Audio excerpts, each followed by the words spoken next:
Here's how to clean every part of your car's interior, even if you've been putting off this chore for a while. Toss the trash. Every single time you leave your car, throw the trash away. Trash is the biggest mess maker, leading to mystery odors, spills, crumbs, and stains. Clean your steering wheel and the dashboard. Remove dry dirt and debris from the small seams and crevices of the dashboard using a dry toothbrush or canned air. Then vacuum with a hand vac.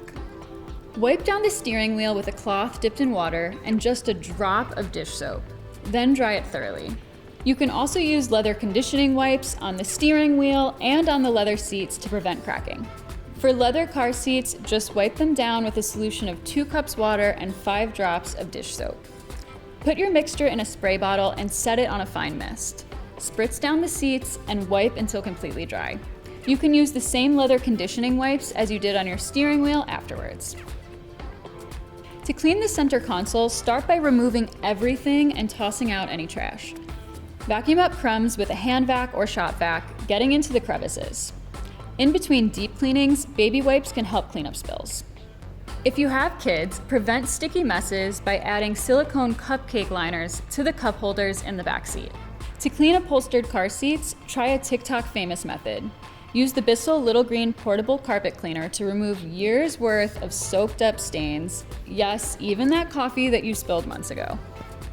Now for streak-free windows, spritz a solution of half white vinegar and half water onto a microfiber cloth.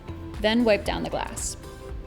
And to deodorize floor mats, remove them from the car and sprinkle a thin layer of baking soda on top. Then you want to let this sit for about half an hour.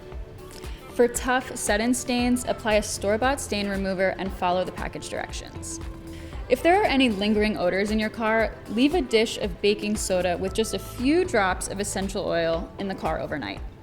Just remember to empty the dish before driving to prevent spills. Want more cleaning how-tos? Follow along on realsimple.com.